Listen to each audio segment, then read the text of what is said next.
Magandang tanghali sa inyong lahat. Good afternoon po. Maulan pa rin.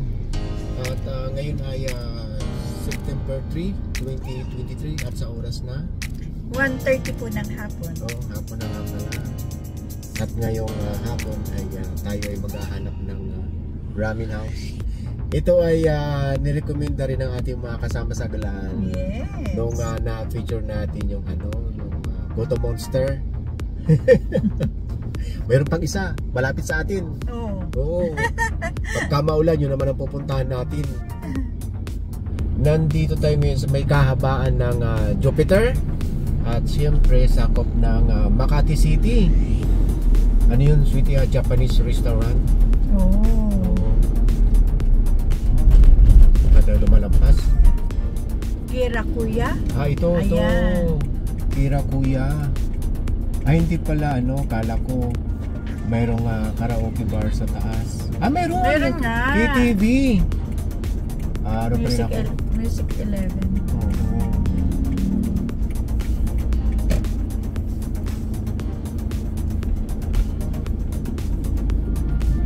So ito na nga ang kahaba ng Jupiter. Ito na siya. Itong Kirakuya Ramen. So ito yung parking area. Okay naman eh. Ayun pala sinasabi kong KTV.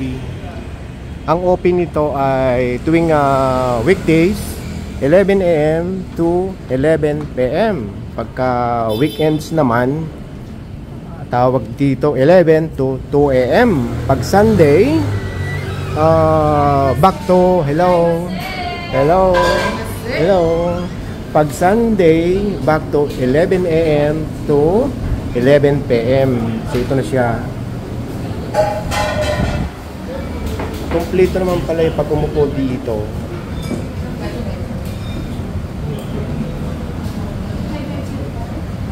Tapos faucet sa water. Cute siya.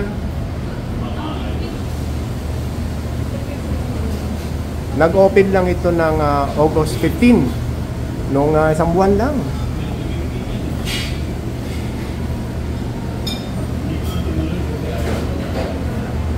Di ba? Ang cute.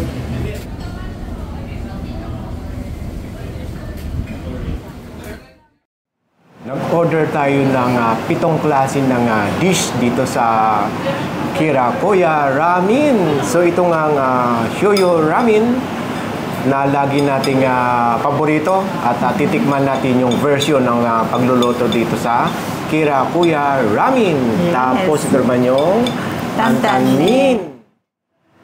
So ito naman yung kanilang signature na sushi. Itong Kirakuya. So wala siyang rice at lahat halos fish. Yes. Ito naman yung chicken karagi na lagi nating ino-order pagka nasa ramen house tayo. Yeah. Ayan siya. Mukhang crunchy. Oh. Ito naman yung California Maki. Ilang peraso ito? 8? 8 siya, no? Yes. Dito pa lang, busog na tayo eh. Ito naman yung kanilang gyoza. Lagi tayo nag-o-order nito kasi nga tinitikman natin yung lasa at texture nitong gyoza. Okay? Kain na! So parehas lang may nori. Tumikit sa dila ko. Init. Yung kanyang noodles, hindi masyadong lagsak. Ayan. Saka malaki yung servings. Tapos yung kanyang meat, 2 piraso. Yung sa'yo, sweetie, ilang piraso ng meat yan? Wala to. Walang meat yan. Egg. Egg lang. Tapos, yung sa akin naman yata ang walang egg. Ano? Walang egg yata. Meron. Ay, meron. Ito na uunahin ko yung egg. Ito na naman chopstick na naman tayo. Hingi ka. Medyo mahanghang to. Yung tantan ming? Yes. Yan. Walang anghang, pero malinamnam. Tapos yung kanyang meat, bali pork to, no? Di ba? Yes. Okay yung meat. Ang ganda ng pagkatimpla. Anong review ng tantan mo? Creamy yung pagkasabaw niya. At saka kagandahan, hindi maalat. Oh, malapot siya. Tingnan niyo, oh. Lapot, oh. Hindi mo talaga tatantanan. Yung siguro ibig sabihin nun, tantanmin, ano? Ano ito, yung parang broth nito? Hindi ko alam. Tikman nga natin. Tikman mo. Ba't hindi mo inahalo? Ang lasa na kasi. Yan ang pangpalasa niya. Ganun? Yan. Diba ang lasa niya masarap? Parang giniling na pork, ganun? Mas lilinamnam niya pagka hinalo mo ng hinalo. Yun ang sekreto nun.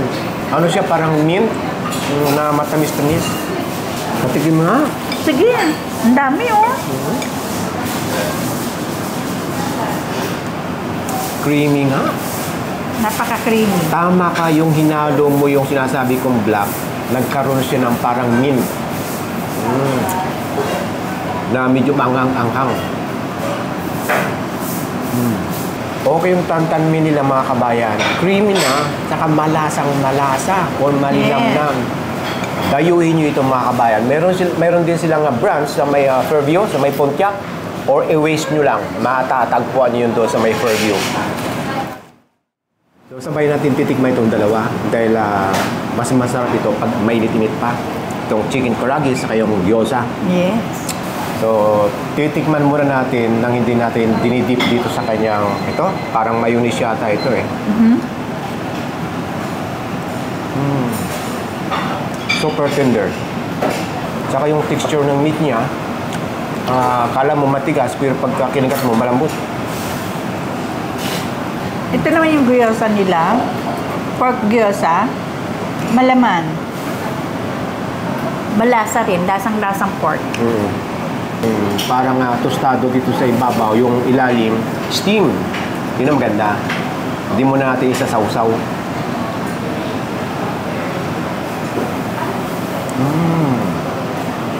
First time kong nakatikim ng gyoza na parang mayroong soup na nalalasahan sa loob. Yung parang Hindi siya dry. Hindi siya dry. Parang yung xiaolong bao. May sabaw sa loob. May sabaw sa loob. First time na nakatikim ako ng gyoza ng ganito. Talagang juicy siya. Very good. Yung gyoza. Ngayon, titikman natin ng isang sausaw dito. Hindi siya ganong crunchy at hindi rin siya ganong kalambot. Tamang-tama lang. Yes. Ito, sinausaw ko ha. Sinubo ko ng buo. Talagang juicy yung gyoza nila. Hindi siya dry. Yeah. Kamayin ko na nga. Hira mag-chopstick. Yan o. Diyan dali. Sausaw natin. Sarap. Malasa siya. Katamtama lang taganting ng chicken karaage. Halos pare-pare yung version ng chicken karaage na natitikman natin sa ramen house. So, ang titikman natin, itong kanilang signature, itong Kirakuya, saka itong California Maki. So, titikman natin itong kulay pink. Kung ano nga ba ito? Pito. Ginger. Ginger pickles. Ang sarap. So, ito siya mga kabayan, itong Kirakuya. So, wala nga siyang rice. Lahat fish. Parang fish din yung nakabalot eh. Ayun oh. Titikman mo. Nori ba? Nori. Ayan. Titikman natin muna na walang wasabi saka kikuman. Okay itong Kirakuya. Para kung mayroong nakakagat na caviar. May egg. Ito rin nga. Meron din? Pumaputok-putok. Pumaputok-putok sa bibig namin. Ngayon, isasawsaw ko ngayon dito sa may kikuman sa wasabi. Pumuputok. Okay yung kanilang signature. Itong kirakuya. Orderin nyo, masarap. Best seller daw yan nila. Bestseller to. Tignan ko yung itong California Maki. Maganda siya, hindi siya dry. Totoo mga kabayan, first time namin makakain ng ganito. Mayroong egg, yung parang caviar. First time. Hanapin natin yung egg. Ayun eh. Saan? Ay, ito. Ito siya mga kabayan, yung sumasabog sa bibig, sa ngipin. Ito yung egg.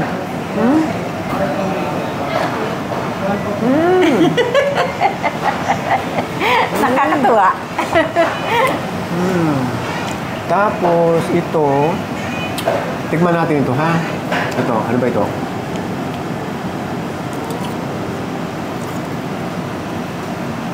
Walang lasa. Hindi ko malasahan kung ano yun, parang hindi naman radish.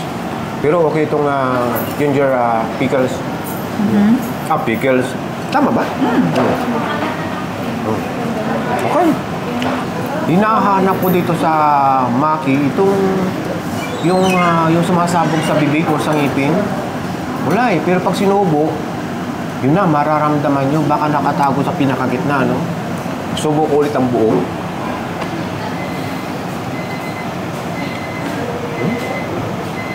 Naririnig ko. Baka narinig sa mic. Okay.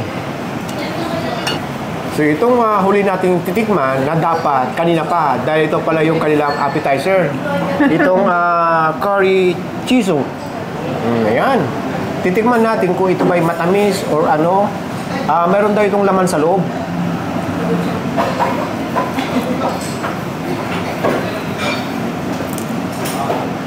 Ayan siya oh. Laman. May lasang curry. Tapos yung chiso, siguro itong cheese na nag-yellow-yellow, no?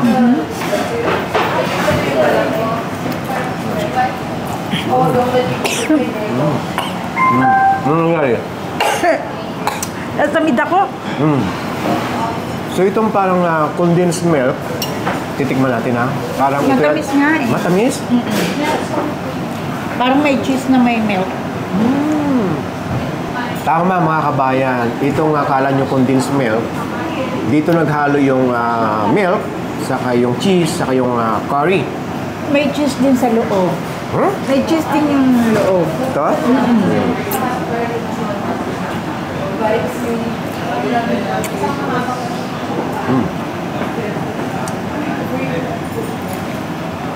Ano na siya? Okay lang din na pinakahuli para siyang dessert kasi matamis-tamis.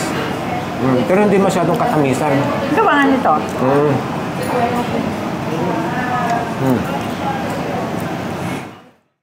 So anong pinaka nagustuhan mo sa pitong dish? Lahat.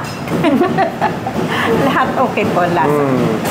So yung sa akin naman, so lahat naman talaga masasarap. May kanya-kanyang version, may kanya-kanyang lasa. At siyempre, may kanya-kanyang texture pagka kinat mo. Pero ang pinaka nagustuhan ko talaga yung kailang tantan min. First time ko nakatikim. Sa totoo lang na ganun kalinamnam, creamy, saka yung lapot. Grabe, super. Orderin nyo.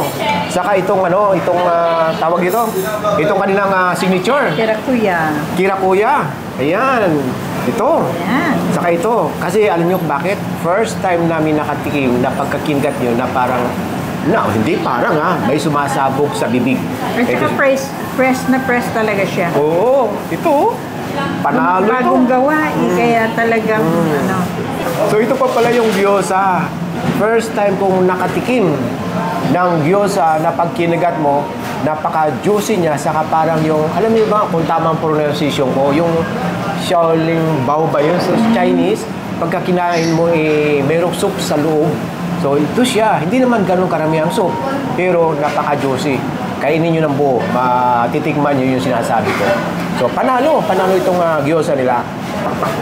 Tapos yung chicken karagi, ito nga, lahat naman na napupunta natin ramen house, halos pare-pareho yung version ng pagluluto, Yeah. yung lasa at yung texture ng chicken. Naiiba lang minsan yung kulay o parang pinakrunchy ng gusto. So yun, abangan niyo yung bill natin.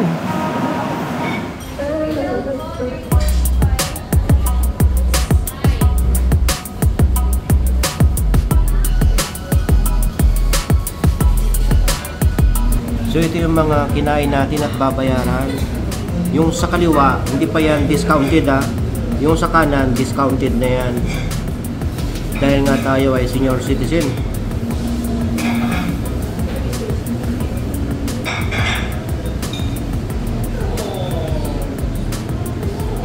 So ito lang babayaran natin.